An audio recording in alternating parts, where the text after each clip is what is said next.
Hey guys, back. This is going to be a quick demonstration of how to turn this camera, Bell+Howell, into a pinhole. If you watch my previous video, you'll see how I removed the rear door here and the front cover. You're going to want to watch that video, get to this point, and then we'll start here by removing this section and the lens cover, and then you'll want to remove the shutter actuator arm and the spring and the lens elements and this cover right here. I've already removed the lens elements just to speed things along. You want to undo this screw here. I don't have my screwdriver on me right now, but you'll see in the video. Undo this screw, pop this door, and then just remove the shutter and the little spring that it's attached to. Or then replace this, because once you have that, you'll have this little window here. Replace this door, and what I have here is a pinhole that I drilled, and what we're going to do is you're going to want to cut this into a circle roughly the shape of the lens. This right here is just a dryer sheet to catch little clippings here. We want to cut it so that it's just small enough to fit into this hole here. You'll see there's a little lip. You want to fit it into that lip, and you want to be able to pinch it into the little groove here, so it doesn't have to be a perfect circle. So I'm going to work on that right now, and I'll cut to the when I'm finished here. Alright, we are back. Now you'll see I have it cut down, and you're going to want this pinhole shim to sit on this inner lip here, and you're going to want to pinch it into this little groove here. So I'm going to show you how to do that. It helps if it's a little bit oblong in one direction, because then it makes it a little bit easier to pinch it into that groove. See if I can get this done.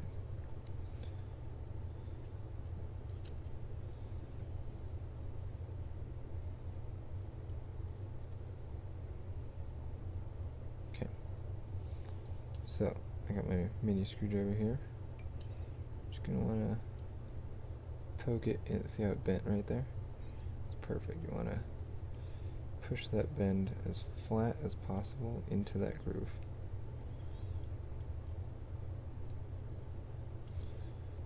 So push it all around that edge there.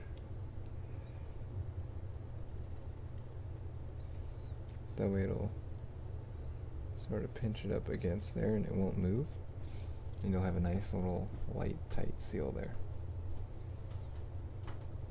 Cool. So now to reassemble it, first off you're going to want to cut off, so I already did this previously when I recorded, oops, but you're going to want to cut off this little bit here off of this switch for the lens cover, because this is the interlock for the shutter release, and I'll show you why that's important here in a second.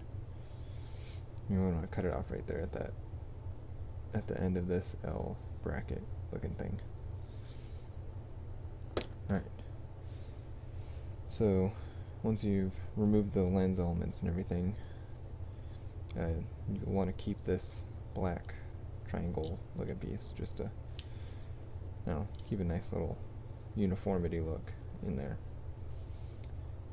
And you want the pinhole to be roughly centered. Mine isn't centered that well, but you want to get it as centered as possible.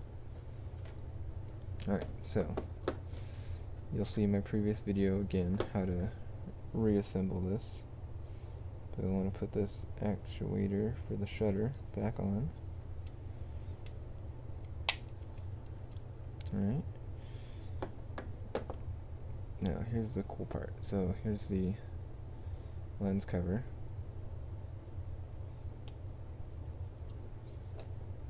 Now remember that little piece we cut off right there?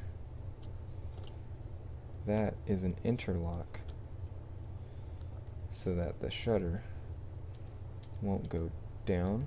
So that's activated. So you know, there we go. Oh, sorry. There. So sail arm. So when this goes down, that's the shutter. Or if there was a shutter in there, but we removed that, so it's not in there. Now, if that little piece was there, you wouldn't be able to push this down without opening your pinhole. And since this is your shutter, you don't want to open that pinhole and expose your shutter, or if you're opening it and then hitting it, you might get a little shake. So, with that removed, you can activate the shutter and continue to wind your film. And that way, you don't have to open this to advance your film. And you can continue to advance the film, and the counter would still work. There's a tutorial that I'll link to on how to do this, but the author of that tutorial didn't remove that. So they would have to open this for their exposure and then click the shutter before they could continue to wind their film. And that it puts you at risk for camera shake. So there you go. That's my little hack and add-on to the previous tutorial from that one guy. Now you'll just reassemble it the way I described in the previous video. And oh, another thing. This shutter, or your shutter now, the lens cover, is a little shaky. So to prevent light leaks coming in from this, I would suggest put tape around this lip, just to create a nice tight seal on the shutter. That way you won't get any unwanted light leaks through there. And there you have it. I still have to test it. I haven't gotten the exposure times down just right, but once I do, I'm sure it'll come out just fine. The couple of shots that came out just a little bit, they looked fine. So yeah, good luck, have fun, happy Worldwide Pinhole Day, enjoy.